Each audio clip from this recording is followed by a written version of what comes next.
दोस्तों बीजेपी सपने में भी नहीं सोचा था 2024 इलेक्शन में उसे इस हद तक स्ट्रगल करना पड़ेगा। इस इलेक्शन में बीजेपी की स्लोगन है इस बार 400 पार। ये संयोग देखिए, इस बार चुनावों के परिणाम 4 जून को आने वाले हैं। पूरा देश कह रहा है 4 जून को 400 पार। बट 400 तो छोड़ो, बीजेपी को सरकार बनाने के लिए कम से कम 272 सीट्स चाहिए, वो भी लेने के देने पड़ सकता है, क्योंकि नॉर्थ में सिर्फ ये सब राज्यों में बीजेपी का सरकार है, जैसे उत्तर प्रदेश, उत्तराखंड, मध्य प्रदेश, महाराष्ट्र और भी है, ये आप देख सकते हो। और कुछ जगह पर बीजेपी का सरकार नहीं है, जैसे वेस्ट बंगाल, झारखंड और भी है, आप देख सकते हो। वो तो ठीक है, बट प्रॉब्लम तो साउथ में है, जहां बीजेपी का एक भी सीट नहीं है। साउथ में एक स्टेट था कर्नाटका राज्यों में, वो भी हार गया। इस बार लोकसभा इलेक्शन में बीजेपी जी तोड़ मेहनत कर रहा है साउथ के लिए, क्योंकि पूरी साउथ इंडिया में 132 लोकसभा सीटों पर चुनाव होती है, जो कुल संख्या की लगभग 1/4 है। Why BJP Hindutva and Modi magic south India में विफल हो गया।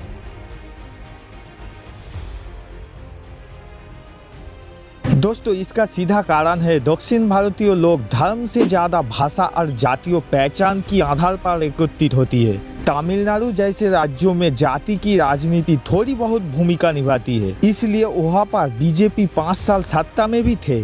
फिर भी दक्षिण भारत में वोटर्स औसत राष्ट्रीय सांप्रदायिक मुद्दे की तुलना में स्थानीय आर्थिक मुद्दे को लेकर ज्यादा चिंतित रहती है। उदाहरण के लिए 190 की दशक से तमिलनाडु में हिंदी विरोधी आंदोलन की नेतृत्व सभी साउथ इंडियन लोग, जिसमें हिंदू, ईसाई और मुस्लिम की तमिल ने किया था।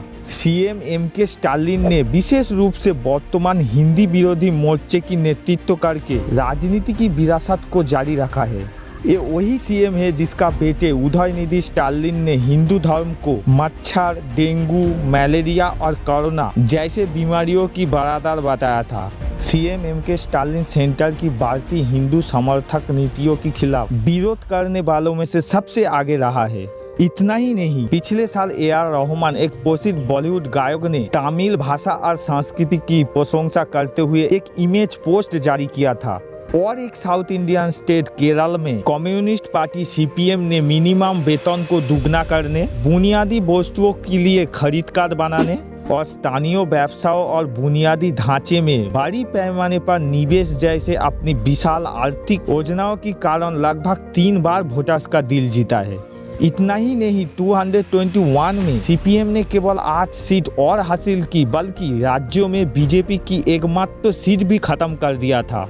दूसरी ओर बीजेपी ने लगभग पूरी तरह से लाभ जिहाद, आतंकवादी स्थिति पर केंद्रित अभियान चलाया, और इस बार चुनाव में ये स्पष्ट हो गया कि केरल की मतदाताओं की इसमें दिलचस्पी नहीं थी। सिर्फ यही नहीं, हाल ही में कर्नाटक चुनाव में कांग्रेस ने राइजिंग कम्युनल इशू की बजाय आर्थिक संकट और भ्रष्टाचार विरोधी नेताओं पर अधिक ध्यान केंद्रित करते हुए अभियान चलाया। उन्होंने आर्थिक मोर्चे पर भाजपा की आलोचना की, साथ ही बजरंग दल जैसे समूहों पर नकेल कसने के वादा करके मुस्लिम अल्पसंख्यक मतदाताओं को आकर्षित किया, और उसके साथ बहुत सारे फीका चीज बांटने का भी वादा किया। परिणाम स्वरूप उन्होंने अपनी पिछली आधार को फिर से बनाया और एक महत्वपूर्ण जीत हासिल की। कांग्रेस का ये एक स्मार्ट राजनीतिक अभियान था। दोस्तों आपको क्या लगता है, अगर कांग्रेस भविष्य में अन्य राज्यों में जीत हासिल करना चाहते हैं तो उसे इस पर ध्यान देना चाहिए? बट मुझे लगता है ऐसे फीका चीज बांटने से देश का बहुत बड़ा नुकसान होगा। आपको क्या लगता है? कमेंट बॉक्स पर जरूर बोलना।